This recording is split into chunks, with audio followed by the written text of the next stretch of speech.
Welcome back, everyone, and today we're going to draw anger in 4 different styles. Let's get to it. Eat this! Since we're starting off with anime, there is only one character that I thought would actually be perfect for anger, and that is Super Saiyan. So I went with Dragon Ball style.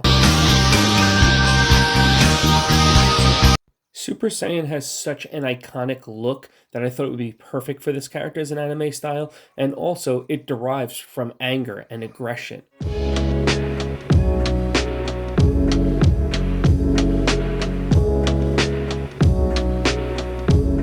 There's a lot more to creating a Super Saiyan version of this character than just simply giving it a plump eyebrow and some spiky hair. You have to follow certain tropes that exist within an anime art style, and that is cellular shading and also certain distinctive eye features. So I had to adjust the eye ever so slightly and adjust the mouth ever so slightly.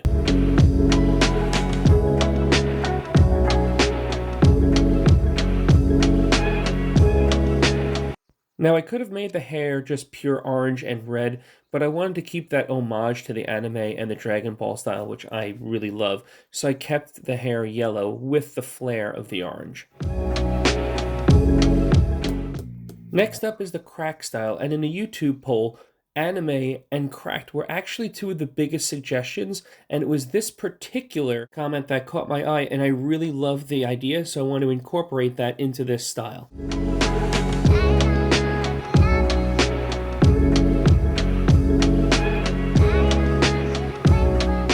With the crack style, I like to keep it close to a realistic effect, but not dwell on all of the details as much because we are going to fracture, break, and add all of our little spider web lines throughout it, and we don't want to get it bogged down with too many details if it's just going to get disoriented later.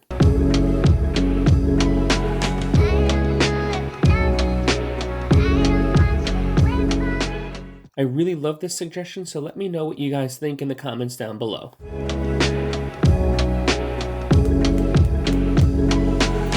Next up is realistic. Now, I know a lot of you have constantly asked me for ideas, tips, and tricks to how to do realistic and realism better, and I am going to be working on some shorts where I can kind of highlight some do's and don'ts and some beginner mistakes to how to elevate your realistic game.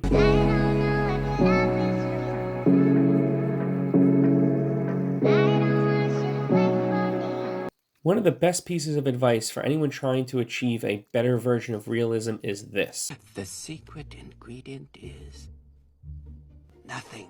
I know that can seem a bit perplexing, like, what do you mean by nothing? Well, basically, you have to try. You have to put in effort.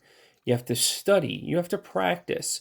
You just can't expect to come to a canvas or a drawing pad and put out your best work ever. You have to kind of focus in on what you like, what you want to learn, and then put in the due diligence that it requires to achieve a better result. So it requires a lot more studying and sometimes a lot less actual drawing and painting.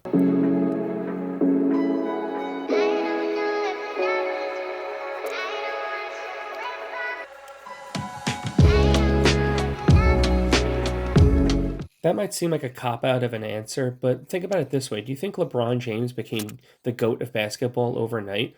Like he was just able to make baskets right away? No, he had to practice. He had to put in tons of effort, sometimes grueling hours to become what he wanted to become. And with enough hard work and dedication and patience, you'll get the level that you want to achieve yourself.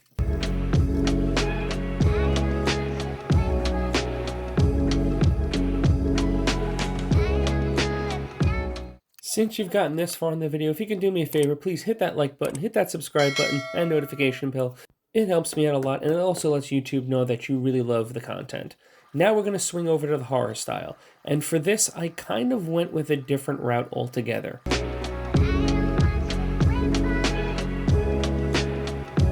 Keeping with the motif of the cracked effect and the volcano look, I wanted to incorporate that into the horror style, so I kind of went with an Ifrit, which is basically a fire demon from the Middle East.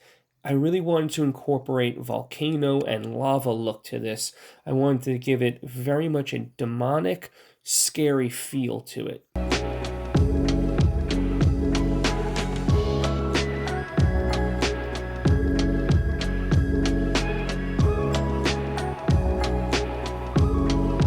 To achieve this effect, I'm going to work in the darker colors first and then incorporate layers of color on top as highlights in the yellows and the oranges. But I really want it to be bold and dark and gritty feeling.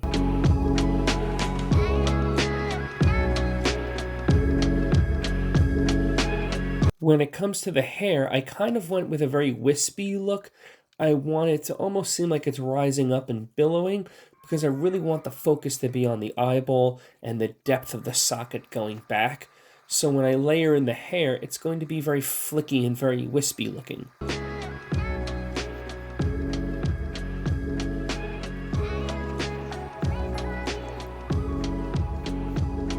Let me know what y'all think in the comments below, and if you like this video, then YouTube thinks you'll really like this video over here.